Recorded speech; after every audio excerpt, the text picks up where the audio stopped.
Lyman Good, a full 6 foot versus the 5'9" of Rick Hawn.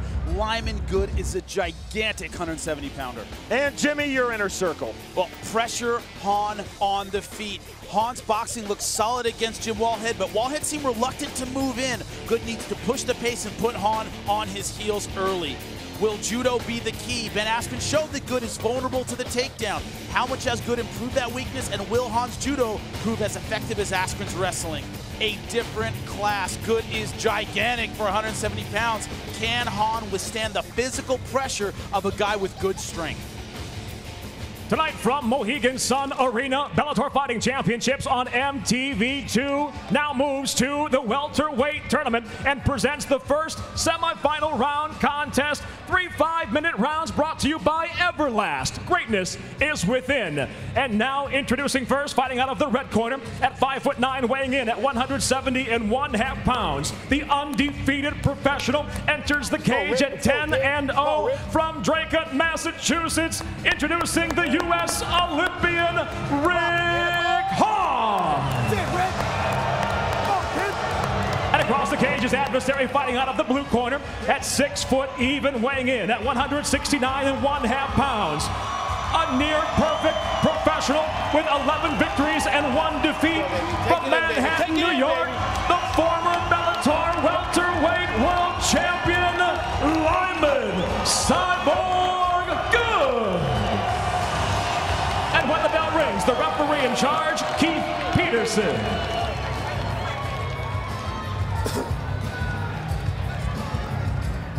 Bellator welterweight tournament semifinal number 1. The victor is through to the final. Rick Hawn versus Lyman Good. Sir, are you ready? Sir, are you ready? Just one loss and 21 victories between these two men. The bell in round number 1.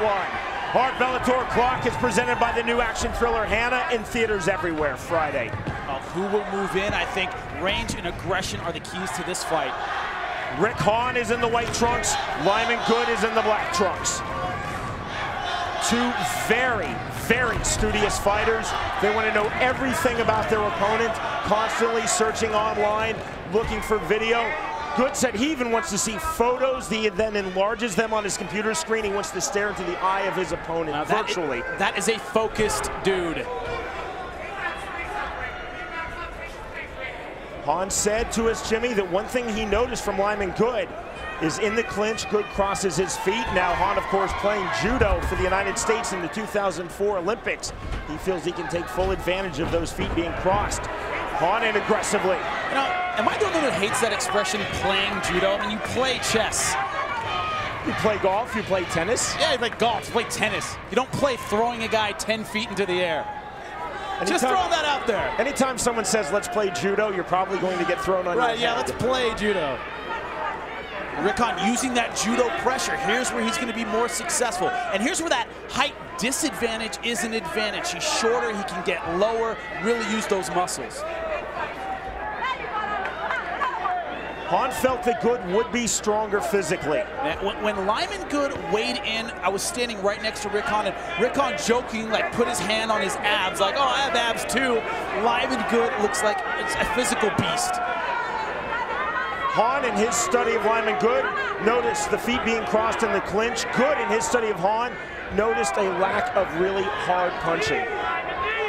No, I agree. He hit Judo Jim Wallhead a lot. No shot really took him out. Big knee from Good. But good head movement. He was very hard to hit. And that's surprising for a judo guy. He's very loose, good head movement. Mark Delagrati's in his corner. That shouldn't be a surprise. Another big knee from Lyman Good. Again, Hawn enters this bout undefeated in his pro MMA career, 10-0. Good enters this bout 11-1. His only loss, a 5-round unanimous decision versus Ben Askren, October of last year, when Good lost this title. Hawn trying that outside foot sweep. It didn't work. They're back to the center. Good talks about that loss as something that not only refocused him, but took off a lot of pressure. He says he feels so much more relaxed. He's no longer the champion, and he's no longer undefeated, saying that he very much wants the belt back. Good has a very quick jab, quick left hook. There's the left jab. I like what he's doing, that stepping jab, I call it. He's stepping and jabbing at the same time. He closes a lot of range quickly. Good with his head down. And Hawn really got chopped right on the nose, and that uppercut landing again. That's one thing he did against Jim Wallhead. He ducked his head a lot around the left hook of Jim Wallhead. Now when he's dropping his head, Good is coming back with that uppercut. It's a great uppercut thrown by Lyman Good. And you know, I think that's a product of his studying. He saw he has that tendency to drop his head. And you see Hawn applying the pressure, putting Good against the back of the Bellator cage fence. Nice short right hand by Hawn on the inside. I see people right now signaling that he's grabbing the fence. The referee does not see it, and there he is with that outside trip. Trying to work that, but one thing he's not doing, he's not changing levels like a wrestler would. He's staying very tall in that judo stance. On from this clinch. The outside trip, that's really the first throw, the first trip that he's looked for in this fight.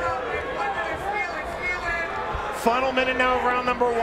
You hear Della Grati saying, steal it, steal it. Head kick from Lyman Good.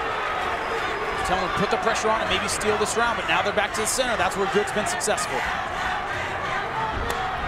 That's a nice thigh kick by Hawn. A good check by Good. Hawn just missing with that kick over the top. Well, that's a good thing to show your opponent. You have those tricks in your back pocket. Makes them a little bit hesitant sometimes. Hawn failed to qualify for the 2008 U.S. Olympic team in judo. Immediately started MMA training gymming. When he went into the MMA gym, he did not know how to throw a punch or a kick. He'd never done so in his life. He'd been in judo since the age of 12, now fully in MMA.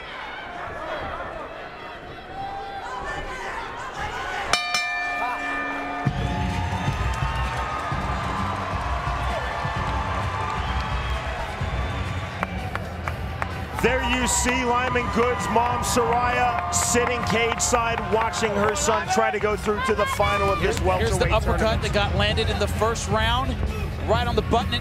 You see, he shakes that right hand. I don't know if he heard it or he's just doing the Sugar Ray Leonard bolo shot with the right hand. Don't know which is which. We'll have to see. Round number 2 of welterweight tournament semifinal number 1. Jimmy, on your scorecard. 10-9 Lyman Good. It was mostly a stand-up battle, and he landed the more effective strikes. Rick Hawn is in the white trunks. Lyman Good is in the black trunks. Good outside trip. There's the judo from Rick Hawn. From the knee of Good, the outside trip of Hawn, and the takedown. Well, Good certainly throwing that right hand, although it's not hurt. Closed guard now by Lyman Good. Hawn felt that Good had a glaring weakness and that he had trouble getting fighters off of him when he was on the bottom. Now, that was very true. When Ben Askren was on top, he stayed on top that entire fight. But you know, Lyman Good is one of those guys, if there's a weakness or something you did wrong, you know he's going to work on it. How much do you improve his ground game after that fight? We'll have to see. And Hawn's assessment largely coming from watching over and over again Good's loss versus Ben Askren, that 5-round unanimous decision. That's in October. Don't think Good hasn't watched that fight over and over again and been working to correct those mistakes from the bottom. One thing, judo guys are very difficult to submit under the best of circumstances, let alone someone like Rick Hawn, an Olympic level judo guy who has picked up a lot in the world of submissions. TNA Impact Wrestling featuring Hulk Hogan, Kurt Angle, and Ric Flair. It's the best professional wrestling show on TV every Thursday night at 9 p.m. Eastern, only on Spike. One thing Lyman Good doing here, he's not going for that high guard. He's staying very low with his guard, looking more like he's trying to control Rick Hawn, not really going for any submissions. Good left hand from the top by Hawn. Short right up hammer fist by Good from the bottom. Up kick by Lyman Good. Hawn undeterred goes back in and into closed guard. You know, I spent a little bit of time with Rick Hawn's jiu-jitsu coach, Kevin Laundrie. That guy is outstanding. Renzo Gracie black belt. His style is all Renzo Gracie, very technical.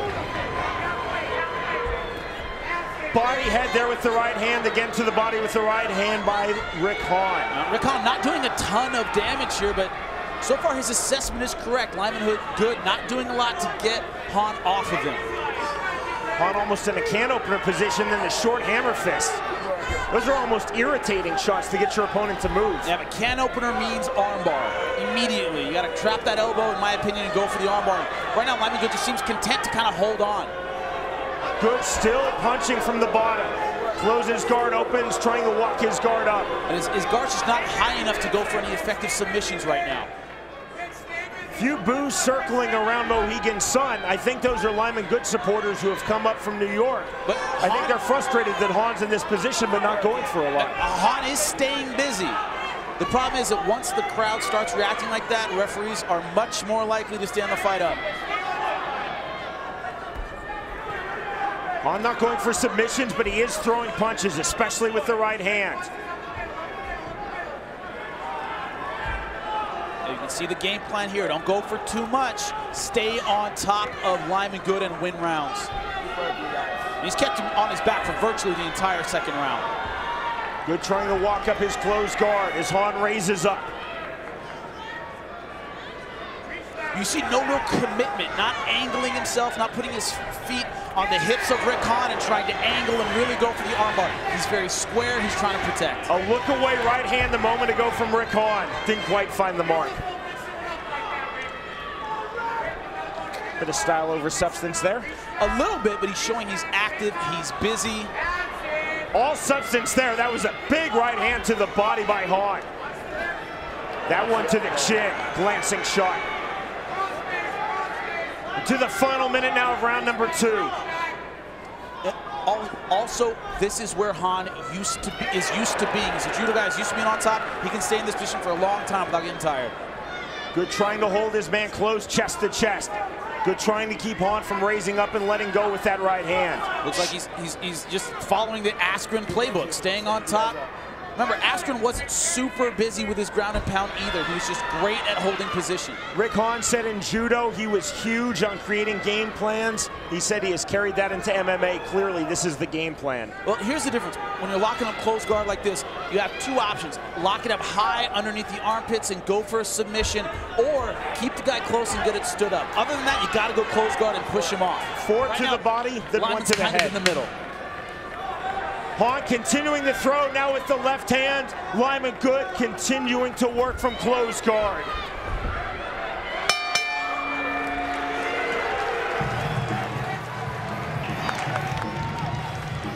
A very large and very animated crowd is in attendance here at Bellator 39. See Rick Hawn, 4-time U.S. national champion, 3-time Pan Am bronze medalist, and an Olympian. He is a dedicated judo fighter. He is outstanding.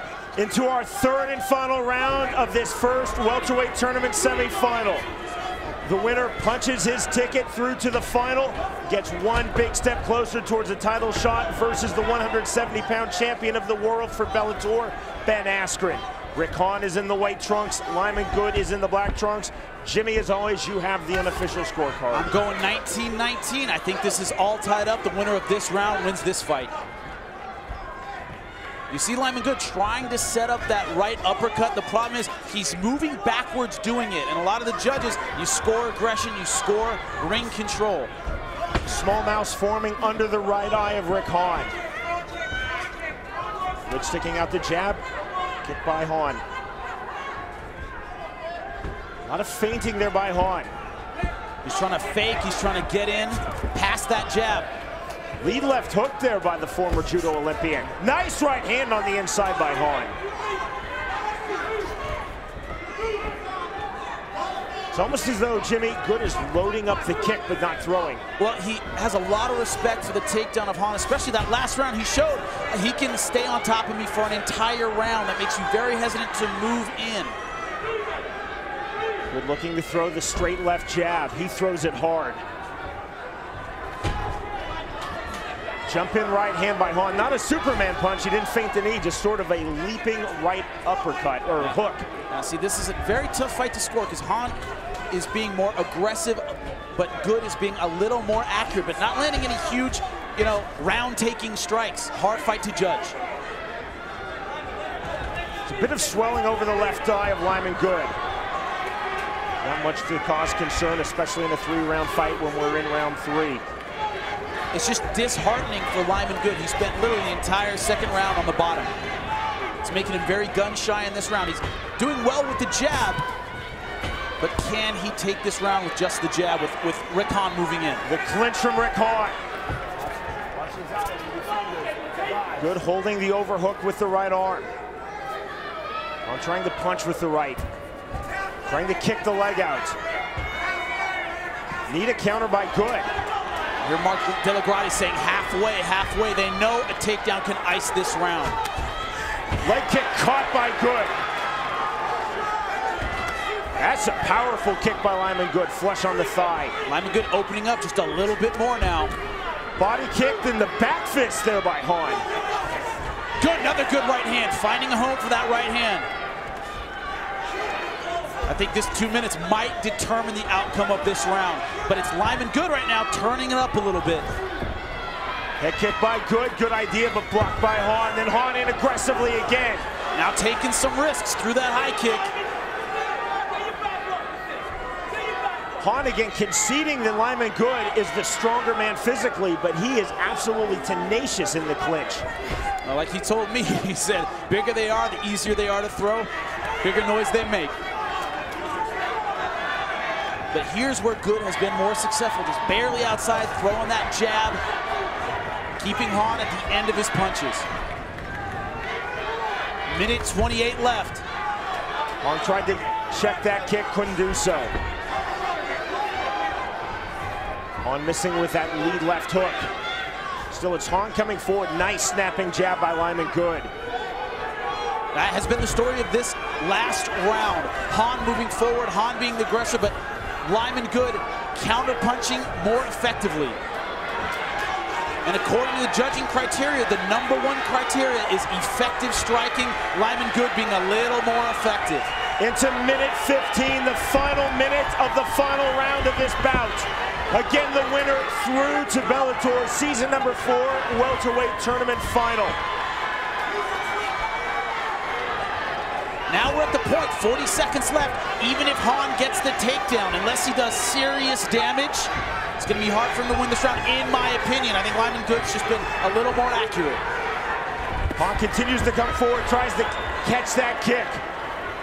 Drives Good back, Good answers with the knee. See Hawn trying to kick the leg out. Jump knee from Hawn, holding the clinch. 10 seconds, guys.